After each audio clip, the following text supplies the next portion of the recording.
Hello বন্ধুরা, good morning.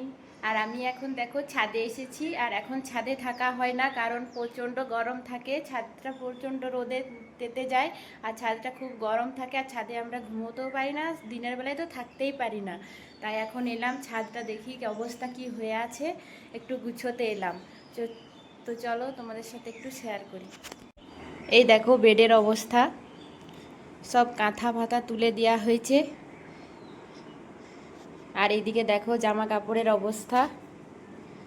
তো এগুলো আমি এখন সব গুছোবো।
বিছানাটা গুছিয়ে নি, বাজনা করো।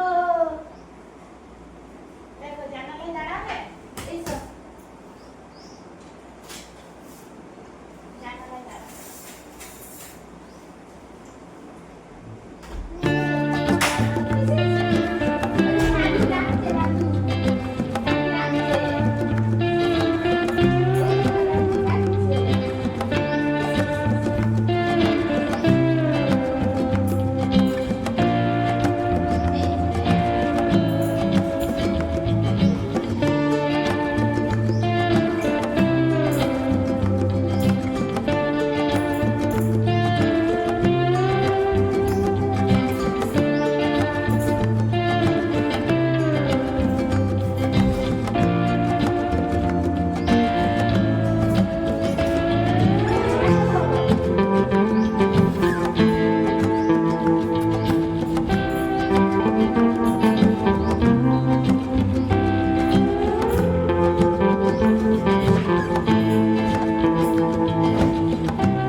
এখন রান্না বান্না শুরু হবে, তাই নিচে চলে এসেছি।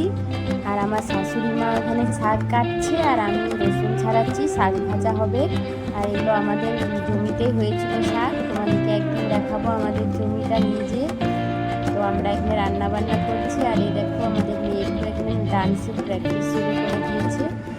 ওরা ডান্স শিখে, তো একজন ম্যাডাম আসে শেখাতে, তো সেই জন্য ওরা ডান্সের প্র্যাকটিস করছে। আজকে বিকেলে ওদের ক্লাস আছে ডান্সে। আর এই দেখো এটা হচ্ছে আমাদের বাড়ির একটা ছেলে, আমার জায়ের ছেলে। তো ওর খুব সুন্দর ডান্স করে, ছেলে হলেও ও ভালো ডান্স করে, তো মেয়েদের মতোই একদম সুন্দর ডান্স করতে পারে। ওর নাম হলো আয়ুষ। তো আয়ুষের ডান্সটা কেমন হয়েছে সবাই একটু কমেন্ট করে জানাবে, আমরা সবাই দেখছি ওর ডান্স। আর দেখো এদিকে আমাদের ভাত রান্না হয়ে গেছে, আর আমার ছেলে এখন খেতে বসে গেছে। সকালে একবার ভাত হয়েছিল, ও কার্টুন দেখে দেখে খাচ্ছে টিভিতে, চপ দিয়ে আর ডিম সিদ্ধ দিয়ে ভাত খাচ্ছে। তো দেখো আমি বাইরে চলে এসেছি, আর আমার শাশুড়ি মা এখানে ভাত খাচ্ছে বসে। আর দেখো আমি এখন রান্না করবো, শাক কেটে রেখেছিলাম, তো শাক ভাজা হবে এখন। শাকটা আমি বসিয়ে দিয়েছি, তো শাক ভাজা হবে। আর দেখি আজকে কি তরকারি হয়।